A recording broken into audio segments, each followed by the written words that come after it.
नमस्कार दोस्तों, स्वागत है आपका वनडे एग्जाम सेंटर में। दोस्तों, आज के वीडियो में हम लोग बीए फर्स्ट सेमेस्टर समाजशास्त्र का जो पेपर है जिसका नाम है introduction to basic concepts of sociology, उसे संबंधित एक मॉडल पेपर का हम लोग अध्ययन करेंगे।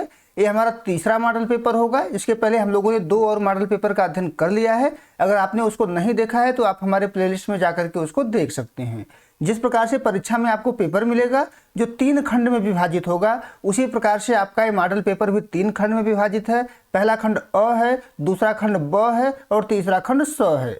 एक एक करके हम लोग तीनों खंडों का यहाँ पर अध्ययन करेंगे। हम लोग जानेंगे कि इसमें आपसे क्या पूछा गया है और इसका उत्तर आपको किस प्रकार से लिखना होगा।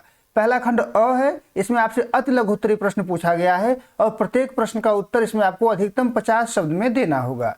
देख लेते हैं कि इसमें आपसे क्या पूछा गया है और उसका उत्तर आपको किस प्रकार से लिखना होगा। पहला प्रश्न है, समाज शास्त्र को परिभाषित कीजिए, यानी समाज शास्त्र किसको कहा जाता है उसी के बारे में आपको यहाँ पर बताना है। तो उत्तर में आप लिखेंगे कि समाज शास्त्र वह विज्ञान है जो समाज, सामाजिक संबंधों, संस्थाओं और मानवीय अंतःक्रियाओं का व्यवस्थित अध्ययन करता है। यानी समाज शास्त्र एक विज्ञान है जो समाज का अध्ययन करता है, सामाजिक संबंधों का अध्ययन करता है, समाज के संस्थाओं का अध्ययन करता है और समाज में मनुष्यों के बीच जो अंतःक्रिया होता है उसका भी व्यवस्थित रूप से अध्ययन करता है। यह समाज के विकास, उसकी संरचना में होने वाले परिवर्तनों को वैज्ञानिक दृष्टिकोण से समझने का प्रयास करता है। संक्षेप में कहें तो यह सामाजिक जीवन के ताने बाने को समझने वाला शास्त्र है। यानी समाज शास्त्र में हम सामाजिक जीवन के ताने बाने को समझते हैं। एक परिभाषा देख लेते हैं। प्रसिद्ध विद्वान मैकाइवर एवं पेज के अनुसार समाजशास्त्र सामाजिक संबंधों के विषय में है। संबंधों के इसी जाल को हम समाज कहते हैं। यानी समाजशास्त्र जो है सामाजिक संबंधों के विषय में है। यानी इसमें केवल व्यक्तियों का अध्ययन नहीं किया जाता है बल्कि उनके बीच पाए जाने वाले संबंधों का अध्ययन किया जाता है। आगे बढ़ते हैं, दूसरा प्रश्न देख लेते हैं। दूसरे प्रश्न में आपसे पूछा गया है कि प्राथमिक समूह किसे कहते हैं। प्राथमिक समूह से हमारा क्या तात्पर्य है, इसी के बारे में हमको उत्तर लिखना है। तो उत्तर में आप लिखेंगे कि प्राथमिक समूह से तात्पर्य उन छोटे समूहों से है जिनमें सदस्यों के बीच आमने सामने के प्रत्यक्ष संबंध, घनिष्ठता और सहयोग पाया जाता है। यानी प्राथमिक समूह जो होते हैं उनमें आमने सामने का संपर्क होता है, संबंध होता है, उनके बीच घनिष्ठता पाया जाता है और परस्पर सहयोग पाया जाता है। इनमें हम की भावना होती है, यानी सामुदायिक भावना, यानी जो हम की भावना होती है इनमें पाई जाती है। परिवार हो गया, मित्र मंडली हो गया, पड़ोस हो गया, ये सभी जो है प्राथमिक समूह के उदाहरण होते हैं। एक परिभाषा देख लेते हैं। चार्ल्स कूले के अनुसार, चार्ल्स कूले ने लिखा हुआ है कि प्राथमिक समूह से मेरा तात्पर्य उन समूहों से है जिनकी विशेषता आमने सामने का संपर्क और सहयोग है। यानी इनका मानना है कि प्राथमिक समूह उन समूहों को कहते हैं जिन समूहों में लोग एक दूसरे को आमने सामने से जानते हैं। जैसे परिवार हो गया, लोग आमने सामने से जानते हैं। पड़ोस हो गया, लोग आमने सामने से जानते हैं। मित्र मंडली हो गया, मित्र एक दूसरे को आमने सामने से जानते हैं। तो ऐसे समूह को प्राथमिक समूह के नाम से जाना जाता है। आगे बढ़ते हैं, तीसरा प्रश्न देख लेते हैं। इसमें आपसे पूछा गया है कि धर्म क्या है, धर्म किसको कहा जाता है। इस पर आपको 50 शब्द में उत्तर देना है। तो उत्तर में आप लिखेंगे कि धर्म एक ऐसी विश्वास प्रणाली है जो अलौकिक शक्तियों, पवित्रता और नैतिक मूल्यों पर आधारित होती है। यानी धर्म जो है विश्वास की एक प्रणाली होती है जो अलौकिक शक्तियों पर आधारित होती है, जिसमें पवित्रता की भावना पाई जाती है और नैतिक मूल्य भी इसमें पाए जाते हैं। यह मनुष्य को समाज और ईश्वर से जोड़ने का कार्य करता है। इसमें प्रार्थना, कर्मकांड और रीति रिवाज शामिल होते हैं। यानी धर्म में ये सभी भी शामिल होते हैं। एक परिभाषा देख लेते हैं। दुर्खिम के अनुसार, दुर्खिम ने लिखा हुआ है कि धर्म पवित्र वस्तुओं से संबंधित विश्वासों और आचरणों की एक संगठित व्यवस्था है। यानी धर्म जो है पवित्र वस्तुओं से संबंधित होता है, इसमें विश्वास पाया जाता है और जिस प्रकार से विश्वास पाया जाता है उसी प्रकार से आचरण भी किया जाता है। आगे बढ़ते हैं, अगला प्रश्न देख लेते हैं। इसमें आपसे पूछा गया है कि सामाजिक गतिशीलता का आशय स्पष्ट कीजिए। सामाजिक गतिशीलता किसको कहा जाता है उसी के बारे में आपको यहाँ पर लिखना है। तो उत्तर में आप लिखेंगे कि सामाजिक गतिशीलता का अर्थ समाज में किसी व्यक्ति या समूह के पद, प्रतिष्ठा या सामाजिक स्तर में होने वाले बदलाव से है। यानी जब किसी व्यक्ति का सामाजिक स्तर बदलता है, उसका पद बदलता है, उसका प्रतिष्ठा बदलता है, तो उसी को सामाजिक गतिशीलता के नाम से जाना जाता है। जब कोई व्यक्ति अपनी आर्थिक स्थिति, शिक्षा या व्यवसाय के कारण एक श्रेणी से दूसरी श्रेणी में पहुंचता है तो उसी को गतिशीलता के नाम से जाना जाता है, उसी को सामाजिक गतिशीलता कहा जाता है। यह समाज में व्यक्ति की बदलती हुई स्थिति को दर्शाता है। इतना आप लिख देंगे तो आपके प्रश्न का उत्तर पूरा हो जाएगा। अब आगे बढ़ते हैं। 5वां प्रश्न है, इसमें आपसे पूछा गया है कि परिवार किसे कहते हैं, परिवार किसको कहा जाता है। तो उत्तर में आप लिखेंगे कि परिवार समाज की वह प्राथमिक और बुनियादी इकाई है जो विवाह, रक्त संबंध या गोद लेने की प्रक्रिया पर आधारित होती है। यानी विवाह के माध्यम से ही परिवार का निर्माण होता है, इसमें रक्त संबंध पाया जाता है और गोद लेने की प्रक्रिया पर भी यह आधारित होती है। इसमें पति पत्नी, बच्चे और अन्य रिश्तेदार एक साथ रहते हुए सामान्य निवास, साझा रसोई और भावनात्मक लगाव से जुड़े होते हैं। यानी एक सामान्य निवास यानी साझा आवास में वो रहते हैं, साझा उनकी रसोई होती है, एक जगह उनका खाना बनता है, उनके बीच भावनात्मक लगाव पाया जाता है।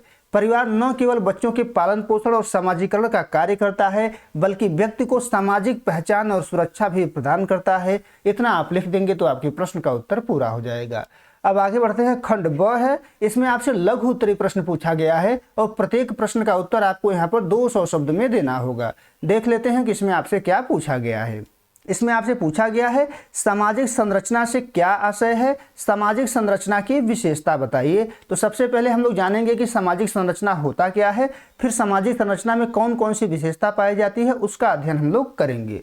तो उत्तर में आप लिखेंगे कि सामाजिक संरचना समाजशास्त्र की एक मौलिक अवधारणा है। सामाजिक संरचना समाज की इकाइयों जैसे संस्था हो गया, समूह हो गया, पद हो गया, उसका वह व्यवस्थित क्रमबद्धता है जो समाज को एक विशिष्ट स्वरूप प्रदान करती है। यानी सामाजिक संरचना के कारण ही समाज हमको व्यवस्थित और क्रमबद्ध रूप में नजर आता है। जिस प्रकार शरीर के जो विभिन्न अंग होते हैं जैसे हाथ हो गया, पैर हो गया, नाक हो गया, सभी मिलकर एक मानव शरीर की संरचना बनाते हैं, उसी प्रकार समाज की जो विभिन्न इकाइयां होती हैं जैसे परिवार हो गया, शिक्षण संस्थान हो गया, धार्मिक समूह हो गया, आर्थिक समितियां और सामाजिक पद हो गए, ये सभी मिलकर सामाजिक संरचना को रूप देते हैं। यह समाज के बाहरी स्वरूप को प्रकट करता है। अब देख लेते हैं कि सामाजिक संरचना की मुख्य विशेषताएं कौन कौन सी होती हैं, कौन कौन सी विशेषता सामाजिक संरचना में पाया जाता है। पहली विशेषता है अमूर्त प्रकृति, यानी सामाजिक संरचना की जो प्रकृति होती है यह अमूर्त होती है, यह हमको दिखाई नहीं देती है। सामाजिक संरचना कोई ठोस वस्तु नहीं है जिसे देखा या छुआ जा सके। यह सामाजिक संबंधों, मूल्यों और भूमिकाओं का एक जाल है, इसलिए इसकी जो प्रकृति होती है यह अमूर्त होती है, यह हमको दिखाई नहीं देती है। दूसरी विशेषता है स्थायी ढांचा। सामाजिक संरचना की जो ढांचा होती है वो स्थायी होता है, यह एक स्थिर अवधारणा है। यद्यपि समाज की जो इकाइयां होती हैं जैसे जो व्यक्ति होते हैं वो बदलते रहते हैं, लेकिन समाज का जो मूल ढांचा होता है वो लंबे समय तक बना रहता है, लंबे समय तक उसमें कोई परिवर्तन नहीं आता है। तो सामाजिक संरचना की जो ढांचा होती है वो स्थायी होती है। अगली विशेषता है इकाइयों का अंतर संबंध, यानी सामाजिक संरचना की जो इकाई होते हैं उनका एक दूसरे से आपस में संबंध पाया जाता है। संरचना का निर्माण करने वाली सभी इकाइयां एक दूसरे से व्यवस्थित रूप से जुड़ी होती हैं। यदि एक इकाई में बड़ा बदलाव आता है तो पूरी संरचना प्रभावित हो जाती है। जैसे यदि विवाह के स्वरूप में जो है बदलाव हो जाए तो समाज की संरचना पूरी तरीके से बदल जाएगा, परिवार का स्वरूप बदल जाएगा, बच्चों के समाजीकरण की जो प्रक्रिया होती है वो बदल जाएगी, यानी पूरी की पूरी सामाजिक संरचना पूरी तरीके से बदल जाएगी। अगली जो विशेषता है वो है नियमों पर आधारित, यानी सामाजिक संरचना जो होता है वो नियमों पर आधारित होता है। प्रत्येक सामाजिक संरचना कुछ सामाजिक आदर्शों, परंपराओं और कानूनों द्वारा नियंत्रित होती हैं। यही नियम व्यक्तियों के व्यवहार को अनुशासित करते हैं। अगली विशेषता है विविधता। हर समाज की संरचना वहाँ की संस्कृति, इतिहास और भौगोलिक परिस्थितियों के कारण अलग अलग होती है, यानी इसमें विविधता पाया जाता है। एक समाज की संरचना अलग हो सकती है तो दूसरे समाज की संरचना अलग हो सकती है। अंत में हम लोग निष्कर्ष लिखेंगे और निष्कर्ष में हम लोग लिखेंगे कि सामाजिक संरचना समाज को एक व्यवस्थित रूप प्रदान करती है और विभिन्न अंगों के बीच संतुलन बनाए रखती है। आगे बढ़ते हैं, अगला प्रश्न देख लेते हैं।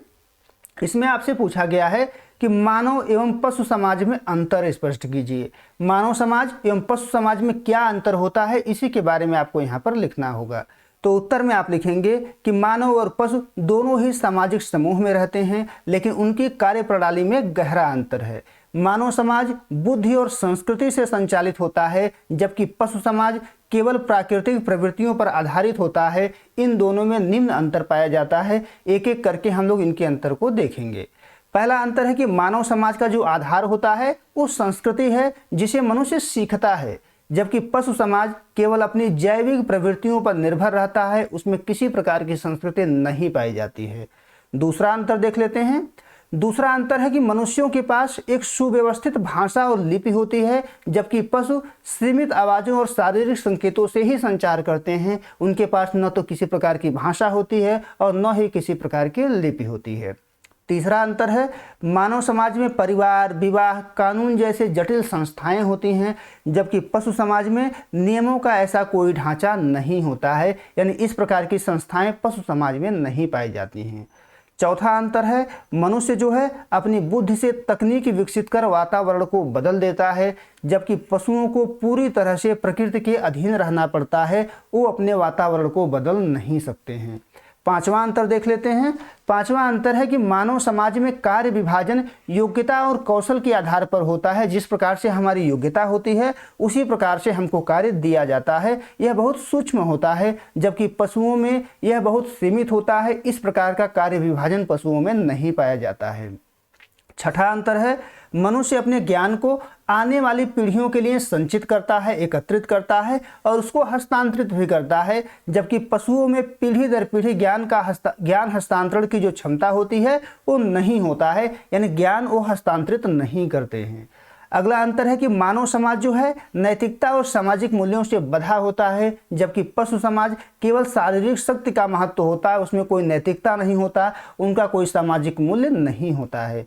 आठवां अंतर है, मनुष्य भविष्य की योजनाएं बनाता है और बचत करता है, जबकि पशु केवल वर्तमान की तात्कालिक जरूरतों पर ध्यान देते हैं, वो भविष्य पर ध्यान नहीं देते हैं, कोई भविष्य की योजना नहीं बनाते हैं। अंत में हम लोग निष्कर्ष लिखेंगे और निष्कर्ष में हम लोग लिखेंगे कि पशु समाज केवल अस्तित्व बचाने की एक जैविक व्यवस्था है, जबकि मानव समाज एक जागरूक और निरंतर विकासशील सांस्कृतिक संगठन है। इतना आप लिख देंगे तो आपके प्रश्न का उत्तर पूरा हो जाएगा। अब आगे बढ़ते हैं, चौथा प्रश्न देख लेते हैं। इसमें आपसे पूछा गया है कि समाजशास्त्र और इतिहास के मध्य संबंधों की व्याख्या कीजिए, यानी समाजशास्त्र और इतिहास के बीच क्या संबंध पाया जाता है, उन्हीं संबंधों का यहाँ पर वर्णन करना है। तो उत्तर में आप लिखेंगे कि समाजशास्त्र और इतिहास के बीच घनिष्ठ संबंध है। प्रसिद्ध विद्वान जी.ई. हावर्ड के अनुसार इतिहास अतीत का समाजशास्त्र है और समाजशास्त्र वर्तमान का इतिहास है, यानी इतिहास को अतीत का समाजशास्त्र कहा जाता है और समाजशास्त्र जो है वो वर्तमान समय का इतिहास है। इतिहास जहां अतीत की विशिष्ट घटनाओं का लेखा जोखा देता है, वहीं समाजशास्त्र उन घटनाओं के पीछे छिपे सामाजिक नियमों और संरचनाओं का अध्ययन करता है। इनके मध्य संबंधों को निम्न बिंदुओं में समझा जा सकता है। अब हम लोग एक एक करके जानेंगे कि इतिहास और समाजशास्त्र के बीच कौन कौन सा संबंध पाया जाता है। पहला है अतीत और वर्तमान का संगम। इतिहास अतीत है तो समाजशास्त्र वर्तमान है, इन दोनों का संगम होता है। यहाँ पर इतिहास अतीत की घटनाओं का क्रमबद्ध विवरण प्रस्तुत करता है, जबकि समाजशास्त्र उन ऐतिहासिक तत्वों के आधार पर वर्तमान समाज की व्याख्या करता है। दूसरा संबंध है सामग्री की निर्भरता, यानी दोनों को एक दूसरे के सामग्री पर निर्भरता है, दोनों एक दूसरे पर निर्भर हैं। समाजशास्त्री अपने सिद्धांतों और शोध के लिए ऐतिहासिक आंकड़ों जैसे प्राचीन परंपरा हो गया, युद्ध हो गया, सामाजिक आंदोलन हो गया, इन सब का उपयोग करते हैं। वहीं इतिहासकारों को सामाजिक ढांचों को समझने के लिए समाजशास्त्रीय सिद्धांतों की आवश्यकता होती है, यानी दोनों एक दूसरे के सामग्री पर निर्भर होते हैं। तीसरा संबंध है समान अध्ययन वस्तु। इन दोनों का जो अध्ययन वस्तु है वो समान है, दोनों ही का विषय जो है वो मानव और उसके समाज का अध्ययन है। इतिहास मनुष्य के बीते हुए सामाजिक जीवन का चित्रण है, जबकि समाजशास्त्र उसी जीवन के व्यवस्थित रूप का अध्ययन है, यानी दोनों का जो अध्ययन वस्तु है वो समान है। चौथा संबंध है विकासवादी प्रक्रिया। समाजशास्त्र समाज के क्रमिक विकास को समझने के लिए इतिहास पर निर्भर है।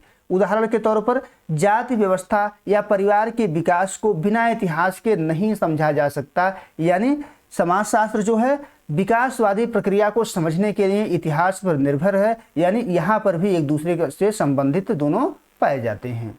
पांचवा संबंध है एक दूसरे के पूरक, यानी इतिहास और समाजशास्त्र एक दूसरे के पूरक हैं। जहां इतिहास विशिष्ट घटनाओं जैसे 1857 की क्रांति हो गया पर ध्यान केंद्रित करता है, वहीं समाजशास्त्र ऐसी घटनाओं के सामाजिक कारणों और उनके समाज पर पड़ने वाले प्रभावों का सामान्यीकरण करता है, उसका अध्ययन करता है, यानी एक दूसरे के पूरक हैं।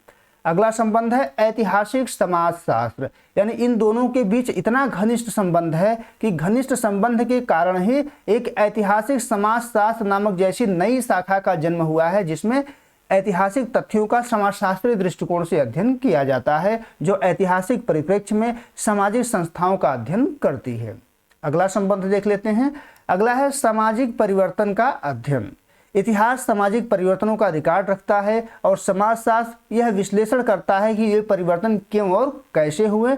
तो ये सभी इतिहास और समाजशास्त्र के बीच संबंध थे। अब हम लोग निष्कर्ष लिखेंगे और निष्कर्ष में लिखेंगे कि इतिहास समाजशास्त्र को ठोस आधार और तथ्य प्रदान करता है, जबकि समाजशास्त्र इतिहास को वैज्ञानिक दृष्टि और विश्लेषणात्मक गहराई देता है। दोनों विषय एक दूसरे के बिना अधूरे हैं और समाज को पूर्ण रूप से समझने के लिए दोनों का समन्वय आवश्यक है। इतना आप लिख देंगे तो आपके प्रश्न का उत्तर पूरा हो जाएगा। अब खंड 100 देख लेते हैं। इसमें आपसे दीर्घ उत्तरीय प्रश्न पूछा गया है और प्रत्येक प्रश्न का उत्तर आपको अधिकतम 500 शब्द में यहाँ पर देना होगा। दोस्तों एक जरूरी सूचना बता दें कि आपका पेपर हो जाएगा तो आप हमारे व्हाट्सएप नंबर 8307386616 पर अपना पेपर जरूर भेजिएगा। आगे बढ़ते हैं, अगला प्रश्न देख लेते हैं हम लोग। आपसे पूछा गया है कि समाज को परिभाषित कीजिए, समाज की प्रमुख विशेषताओं का वर्णन कीजिए। तो सबसे पहले हम लोग जानेंगे कि समाज होता क्या है, फिर समाज की जो प्रमुख विशेषताएं हैं उन विशेषताओं का वर्णन यहाँ पर हम लोग करेंगे। तो उत्तर में आप लिखेंगे कि सामान्य बोलचाल में समाज का अर्थ व्यक्तियों के समूह से लिया जाता है, लेकिन समाजशास्त्र में समाज का अर्थ व्यक्तियों के समूह से नहीं बल्कि उनके बीच पाए जाने वाले सामाजिक संबंधों से होता है। यानी समाज से आशय व्यक्तियों के बीच पाए जाने वाले सामाजिक संबंधों से है। परिभाषा देख लेते हैं। मैकाइवर एवं पेज के अनुसार मैकाइवर एवं पेज ने समाज को परिभाषित करते हुए लिखा है कि समाज रीतियों एवं कार्य प्रणालियों की, अधिकार एवं पारस्परिक सहायता की, अनेक समूहों एवं श्रेणियों की तथा मानव व्यवहार के नियंत्रणों एवं स्वतंत्रताओं की एक व्यवस्था है। इस सदैव परिवर्तनशील जटिल व्यवस्था को हम समाज कहते हैं। यह सामाजिक संबंधों का जाल है। यानी समाज जो है रीतियों एवं कार्य प्रणालियों की, अधिकार एवं पारस्परिक सहायता की, इन सभी की जो है एक तरीके से समूह होता है। ये सभी इसमें पाए जाते हैं समाज में। समाज में अगर रीति नहीं है, कार्यप्रणाली नहीं है, पारस्परिक सहायता नहीं है, समूह नहीं है, लोगों पर नियंत्रण नहीं है, स्वतंत्रता की भावना नहीं है, तो हम उसको समाज नहीं कह सकते हैं। इन्हीं सामाजिक संबंधों को जो है समाज के नाम से जाना जाता है। एक परिभाषा और देख लेते हैं। गिडिंग्स के अनुसार समाज स्वयं एक संघ है। यह संगठन है और व्यवहारों का योग है जिसमें सहयोग देने वाले व्यक्ति एक दूसरे के साथ जुड़े हुए होते हैं। यानी इन्होंने समाज को एक संघ कहा है और एक संगठन कहा है जिसमें विभिन्न लोगों के व्यवहारों का योग होता है, जो आपस में एक दूसरे को सहयोग देते हैं और सहयोग देने के माध्यम से ही एक दूसरे से जुड़े होते हैं। अब देख लेते हैं कि समाज की प्रमुख विशेषताएं कौन कौन सी हैं। समाज की जो पहली विशेषता है वो है अमूर्त प्रकृति। यानी समाज की जो प्रकृति होती है वो अमूर्त होती है, वो हमको दिखाई नहीं देती है। समाज व्यक्तियों का समूह नहीं बल्कि सामाजिक संबंधों का जाल है। चूंकि संबंधों को देखा या छुआ नहीं जा सकता, केवल महसूस किया जा सकता है, इसलिए समाज की जो प्रकृति है वो अमूर्त होती है। यानी समाज जो है अमूर्त होता है। दूसरी विशेषता है पारस्परिक जागरूकता। सामाजिक संबंधों के निर्माण के लिए व्यक्तियों में एक दूसरे के प्रति जागरूकता का होना अनिवार्य है। बिना एक दूसरे को जाने या प्रभावित किए समाज का निर्माण नहीं हो सकता। यानी समाज के निर्माण के लिए पारस्परिक जागरूकता अनिवार्य है। तो यह इसकी दूसरी विशेषता हो जाएगी। तीसरी विशेषता है समानता और भिन्नता। यानी समाज में समानता भी पाया जाता है और भिन्नता भी पाया जाता है। समाज में समानता और भिन्नता दोनों पाई जाती है। लोगों के विचारों, उद्देश्यों और आवश्यकताओं में समानता उन्हें करीब लाती है, जबकि लिंग, आयु और कार्य की भिन्नता समाज में श्रम विभाजन को जन्म देती है। यानी समाज में समानता भी पाया जाता है और भिन्नता भी पाया जाता है। अगली विशेषता है सहयोग और संघर्ष। समाज में सहयोग भी पाया जाता है और संघर्ष भी पाया जाता है। समाज में जहां एक और लोग साझा उद्देश्यों के लिए सहयोग करते हैं, वहीं हितों का जब टकराव होता है तो संघर्ष भी इनमें पाया जाता है। मैकाइवर के अनुसार समाज सहयोग के द्वारा सीमित संघर्ष है। समाज जो है सहयोग, यहाँ सीमित नहीं निर्मित कर लीजिएगा, समाज जो है सहयोग के द्वारा निर्मित संघर्ष है, यानी समाज जो है सहयोग से बनता है लेकिन इसमें संघर्ष का भी निर्माण होता है। आगे बढ़ते हैं, अगली विशेषता देख लेते हैं। अगली विशेषता है पारस्परिक निर्भरता। समाज में कोई भी व्यक्ति अपनी सभी आवश्यकताएं अकेले पूरी नहीं कर सकता। भोजन, सुरक्षा, शिक्षा के लिए व्यक्ति एक दूसरे पर निर्भर रहता है। यही निर्भरता समाज को स्थिरता प्रदान करती है, यानी पारस्परिक निर्भरता भी इसकी एक विशेषता है। अगली विशेषता है सदैव परिवर्तनशीलता, यानी समाज जो है स्थिर नहीं रहता है, वो सदैव परिवर्तनशील होता रहता है। समाज एक स्थिर इकाई नहीं है बल्कि यह निरंतर बदलता रहता है। समय के साथ पुरानी परंपराएं खत्म होती हैं और नए विचार व संस्थाएं जन्म लेती हैं, यानी समाज जो है परिवर्तनशील होता है। अगली विशेषता है संस्कृति। प्रत्येक समाज की अपनी एक विशिष्ट संस्कृति होती है, उसका रहन सहन होता है, भाषा होता है, धर्म होता है, जो उसे दूसरे समाजों से अलग बनाती है। संस्कृति ही व्यक्ति को सामाजिक प्राणी बनाती है। अब आठवीं जो विशेषता हो जाएगा वो है केवल मनुष्यों तक सीमित नहीं, यानी समाज जो है केवल मनुष्यों तक सीमित नहीं है, या पशु पक्षियों में भी पाया जाता है। समाजशास्त्रीय दृष्टिकोण से समाज केवल मनुष्यों में ही नहीं बल्कि पशु पक्षियों और कीटों जैसे मधुमक्खियों या चींटियों में भी पाया जाता है, क्योंकि उनमें भी सामाजिक अंतःक्रियाएं होती हैं। इतनी विशेषता आपको लिखना है। विशेषता लिखने के बाद आप निष्कर्ष लिखेंगे। निष्कर्ष में आप लिखेंगे कि समाज एक अत्यंत जटिल और गतिशील व्यवस्था है जो सामाजिक संबंधों, सहयोग और पारस्परिक निर्भरता पर आधारित है। यह व्यक्तियों को एक सूत्र में पिरोकर उन्हें संगठित जीवन जीने का आधार प्रदान करता है। सामाजिक संबंधों का यह ताना बाना ही निरंतर विकसित होकर एक सशक्त सामाजिक संरचना का निर्माण करता है। इतना आप लिख देंगे तो आपके प्रश्न का उत्तर पूरा हो जाएगा। अब आगे बढ़ते हैं। छठा प्रश्न है, इसमें आपसे पूछा गया है कि विवाह का अर्थ एवं परिभाषा लिखिए। विवाह के समान उद्देश्यों की विवेचना कीजिए। तो सबसे पहले हम लोग जानेंगे कि विवाह होता क्या है, फिर विवाह के जो समान उद्देश्य हैं, जो सभी धर्मों के लिए समान उद्देश्य हैं, उन उद्देश्यों की विवेचना हम लोग यहाँ पर करेंगे।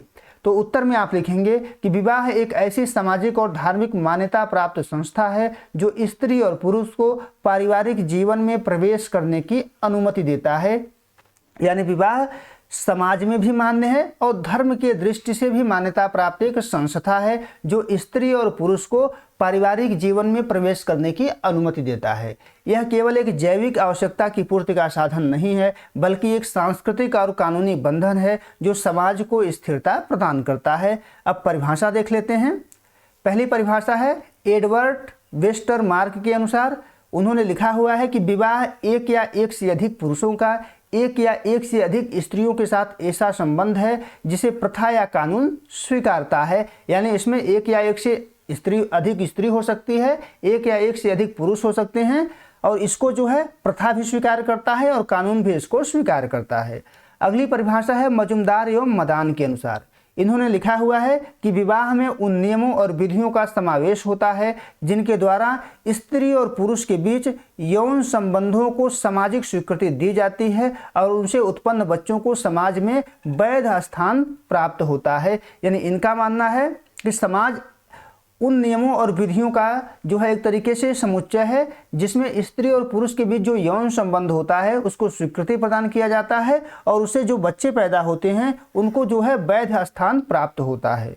अगली परिभाषा है लूसी मेयर के अनुसार। इन्होंने लिखा हुआ है कि विवाह वह अनुबंध है जो स्त्री से उत्पन्न बच्चों को माता पिता की वैध संतान का दर्जा देता है। इनका मानना है कि विवाह एक प्रकार का अनुबंध है, समझौता है, जो बच्चे को वैध दर्जा जो है माता पिता उसके प्रदान किए जाते हैं और संतान को जो है वैध दर्जा प्रदान करता है। अब देख लेते हैं कि विवाह के सामान्य उद्देश्य कौन कौन से हैं। विवाह का जो पहला उद्देश्य है वो है यौन इच्छाओं की संतुष्टि। विवाह का एक प्राथमिक उद्देश्य मानवीय यौन इच्छाओं को नियंत्रित और व्यवस्थित करना है। समाज बिना विवाह के यौन संबंधों को अनैतिक मानता है, इसलिए विवाह इसे एक मर्यादित मार्ग जो है प्रदान करता है। अगला उद्देश्य है संतान उत्पत्ति और वंश वृद्धि। समाज की निरंतरता बनाए रखने के लिए बच्चे का जन्म आवश्यक होता है। विवाह के माध्यम से न केवल संतान की उत्पत्ति होती है बल्कि उन्हें समाज में वैध दर्जा भी प्रदान किया जाता है। तो यह इसका दूसरा उद्देश्य है। अगला उद्देश्य है संस्कृतिकरण और समाजीकरण। बच्चों का पालन पोषण और उन्हें समाज के मूल्यों, परंपराओं और संस्कृति की शिक्षा देना विवाह का एक मुख्य उद्देश्य है। परिवार ही वह पहली पाठशाला है जहां बच्चा सामाजिक प्राणी बनता है। यानी संस्कृतिकरण और सामाजिकरण भी परिवार का एक मुख्य उद्देश्य है, विवाह का एक मुख्य उद्देश्य है। अगला जो उद्देश्य है विवाह का वो है आर्थिक सहयोग। यानी विवाह में आर्थिक सहयोग भी निहित होता है। विवाह स्त्री और पुरुष को एक आर्थिक इकाई के रूप में जोड़ता है। पुराने समय से ही परिवार में श्रम विभाजन पाया जाता है। जैसे पुरुष जो है बाहर का कार्य करता है और महिला जो है घर का काम संभालती है। विवाह के आर्थिक आधार को भी यह मजबूत करता है। अगला जो उद्देश्य है विवाह का वो है मानसिक और संवेगात्मक सुरक्षा। मनुष्य को प्रेम, स्नेह और साथी की आवश्यकता होती है। विवाह व्यक्ति को एक ऐसा जीवन साथी प्रदान करता है जो सुख दुख में साथ देता है, जिससे मानसिक शांति और सुरक्षा की अनुभूति होती है। विवाह का अगला जो समान उद्देश्य है वो है धार्मिक कर्तव्य। कई समाजों, विशेष करके हिंदू समाज में विवाह को एक धार्मिक संस्कार माना गया है। कुछ धार्मिक अनुष्ठान और यज्ञ बिना पति पत्नी के पूर्ण नहीं माने जाते हैं। अतः धर्म का पालन करना भी विवाह का एक बहुत बड़ा उद्देश्य माना जाता है। विवाह का अगला उद्देश्य है संपत्ति का हस्तांतरण करना। विवाह उत्तराधिकार के नियम को स्पष्ट करता है। माता पिता की संपत्ति उनकी वैध संतान को मिले, यह सुनिश्चित करने के लिए विवाह एक कानूनी आधार प्रदान करता है। अगला जो विवाह का उद्देश्य है वो है सामाजिक स्थिति का निर्धारण। विवाह के माध्यम से व्यक्ति को समाज में एक नया पद और प्रतिष्ठा प्राप्त होती है। यह दो परिवारों के बीच नए संबंधों और रिश्तों का विस्तार जो है देता है। अंत में हम लोग निष्कर्ष लिखेंगे और निष्कर्ष में हम लोग लिखेंगे कि विवाह केवल दो व्यक्तियों का मिलन नहीं है, बल्कि यह समाज की आधारशिला है। यह जैविक, आर्थिक, सामाजिक और धार्मिक उद्देश्यों का एक सुंदर समन्वय है। जहां यह व्यक्ति की व्यक्तिगत जरूरतों को पूरा करता है, वहीं दूसरी ओर समाज को एक संगठित और अनुशासित ढांचा प्रदान करता है। इतना आप लिख देंगे तो आपके प्रश्न का उत्तर पूरा हो जाएगा। उम्मीद है दोस्तों आपको ये वीडियो पसंद आया होगा। अगर वीडियो अच्छी लगी तो हमारे चैनल को सब्सक्राइब कर लीजिए, वीडियो को लाइक और शेयर कर दीजिएगा। बहुत बहुत धन्यवाद।